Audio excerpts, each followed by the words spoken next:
আসসালামু আলাইকুম everyone, welcome back to my channel. আমি মাখনিস লাইফস্টাইল ব্লগ চ্যানেল থেকে আরও একটি নতুন ব্লগ ভিডিওতে আপনাদের সবাইকে ওয়েলকাম করছি। দেশ ও দেশের বাহিরে যে যেখান থেকে আমার ভিডিওটি দেখা শুরু করেছেন, আই হোপ সবাই সুস্থ আছেন, নিরাপদে আছেন। আমরাও আলহামদুলিল্লাহ ভালো আছি।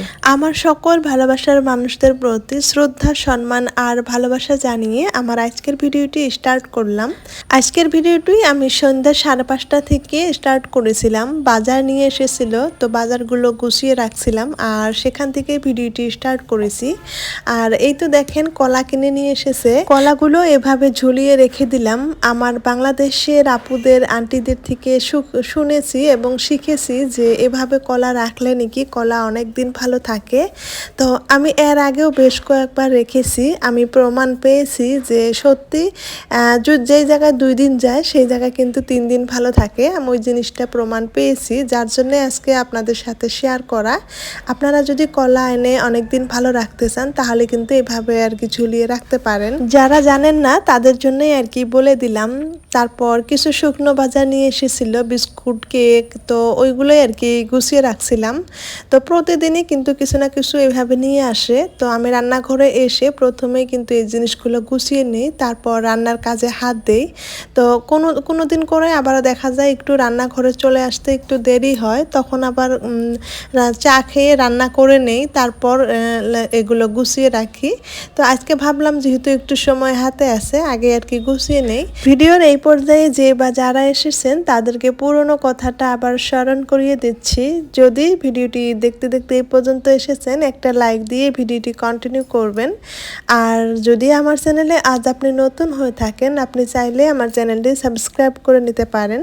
পাশে থাকা অল অপশনটি ক্লিক করে রাখবেন। এতে করে আমি নিত্য নতুন ভিডিও আপলোড করার সঙ্গে সঙ্গে আপনার ওখানে নোটিফিকেশন পৌঁছে যাবে আর আপনি আপনার সময় সুযোগ মিলিয়ে আমার ভিডিওটি দেখে নিতে পারবেন। আর যদি 2টা কাজই অলরেডি করে রেখেছেন, আপনাকে জানাই অসংখ্য ধন্যবাদ। আর এখানে দেখেন কি সুন্দর তেলের পিঠা। তো এই পিঠাগুলো মানে গতকালকে রাতে বানিয়েছিল আমার শাশুড়ি আম্মা। চাউল গুঁড়া করে নিয়ে এসেছিল, আর পাশের বাড়ির এক মামি শাশুড়ি পিঠাগুলো কিন্তু ভেজে দিয়েছিল। আর পিঠাগুলোতে কিন্তু একদমই চিনি অ্যাড করা হয় নাই, সম্পূর্ণ মিঠাই দিয়ে ভাজা হয়েছে, যার জন্য খুব সুন্দর কালারটা। তো অফ ক্যামেরায় কিন্তু আমরা চা খেয়ে নিয়েছি। আর এখন আমার দেবর এসে, আমার মেয়ে ঘুমিয়ে আছে, ওর জন্য ওয়েট করে বসে আছে। ওকে আর কি চা খেতে দিলাম। ওকে চা দিয়ে এসে এখন আমি রাতের জন্য রান্না করে নিচ্ছি। এখন দেখা যায় প্রায় ঠান্ডার সিজন চলে এসেছে, খুব দ্রুতই কিন্তু রাত হয়ে আসে। তো আজানও কিন্তু খুব দ্রুতই দিয়ে দেয়। তো যাই হোক, রান্নাটা শুরু করে দিচ্ছি এখন মাগরিবের পর। আজকে আর কি ছোটো মাছ রান্না করব বেগুন দিয়ে, আপনারা দেখতে থাকেন। এগুলো মাছ দিয়ে বেগুন দিয়ে এখন খেতে কিন্তু বেশ ভালো লাগে, আর বেগুন দিয়ে যে কোনো মাছ খেতেই কিন্তু ভালো লাগে। তো এখানে আমি পেঁয়াজগুলো ভেজে নিয়ে তারপর একটু পেঁয়াজ কাঁচামরিচ পেস্ট করে নিয়েছিলাম, ওগুলো দিয়ে দিলাম। তারপর সব মশলাগুলো দিয়ে ভালো করে কষিয়ে নিয়েছি। তারপর আমি কিন্তু মাছগুলো দিয়ে দিলাম। এখন মাছগুলো একটু ভালো করে কষিয়ে নিব। কয়েকদিন ধরে ঠিকঠাক মতো ভিডিও করতে পারছি না, যার কারণে আপনাদের সাথে ভালোভাবে কোনো ভিডিও শেয়ার করতে পারছি না। মানে গতকালকে আর কি টুকটাক সন্ধ্যা থেকেই ভিডিও স্টার্ট করেছিলাম, করার পর তো ভাবলাম যে শেয়ার করি। ভিডিও দেই যেহেতু, অনেক দিন না দিলেও কিন্তু ভালো লাগে না, আর চ্যানেলের অবস্থা কিন্তু খারাপ হয়ে যায়।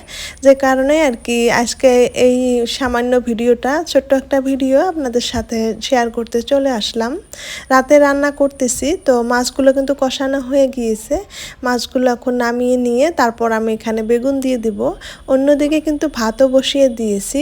ভিডিওর ভিউয়ের অবস্থা দেখলে তো মাঝে মাঝে কান্না চলে আসে, মনে হয় ভিডিওই দিব না। আর আবার কয়েকদিন ভিডিও না দিলে তখন আবার দেখি থাকতে পারি না, আপনাদের সাথে সম্পর্ক বন্ধ হয়ে যায়, কথা বলা বন্ধ হয়ে যায়।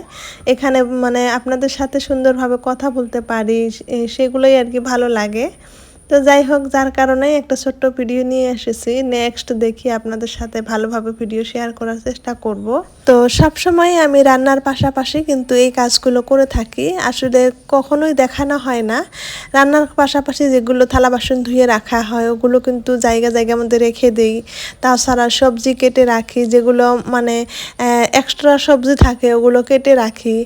তো কখনো পেঁয়াজ ছিলিয়ে রাখি। তো রান্নার পাশাপাশি ডাইনিং টেবিল মোছা, তো এটা ওটা পরিষ্কার করা, ওগুলো কিন্তু সবসময় করে থাকি, কিন্তু আপনাদেরকে দেখাই না। যখন ক্যামেরাটা অন করি রান্নাটা দেখাই, ক্যামেরাটা অফ করি আবারও কিন্তু সেই টুকটাক কাজগুলো করে থাকি, তবে কখনো সেইভাবে দেখানো হয় না। তো যাই হোক, যতটুকু সম্ভব আপনাদের সাথে শেয়ার করি, আপনাদের সাথে গল্প করতে চলে আসি। রান্নার পাশাপাশি এই কাজগুলো করলে দেখা যায় অনেকটাই সুবিধা হয়, এদিকে রান্নাটাও হয়ে যায় এবং এদিকে কিন্তু কাজগুলো হয়ে যায়। তো সবসময় পরিষ্কার রাখতে গেলে কিন্তু রান্নার পাশাপাশি এই কাজগুলো করে নিলে দেখা যায় একটা সময়ের মধ্যেই কিন্তু কাজগুলো হয়ে যায়। তো যাই হোক, এদিকে কিন্তু আমি বেগুন দিয়ে মাছটা রান্না বসিয়ে দিয়েছি, আর এদিকে কিছু পুঁটি মাছ এখন ভাজি করে নিব। তো এভাবে প্রতিদিন 5:30 থেকে 8টা, 8:30টার ভিতরেই কিন্তু আমি রাতের রান্নাঘরের টুকটাক কাজগুলো কমপ্লিট করার চেষ্টা করি।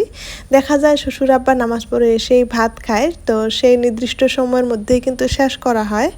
তো আজকের ভিডিওটি এই পর্যন্তই। যারা ধৈর্য সহকারে ভিডিওটি এই পর্যন্ত দেখে এসেছেন তাদেরকে অনেক ধন্যবাদ, অনেক ভালোবাসা জানাচ্ছি।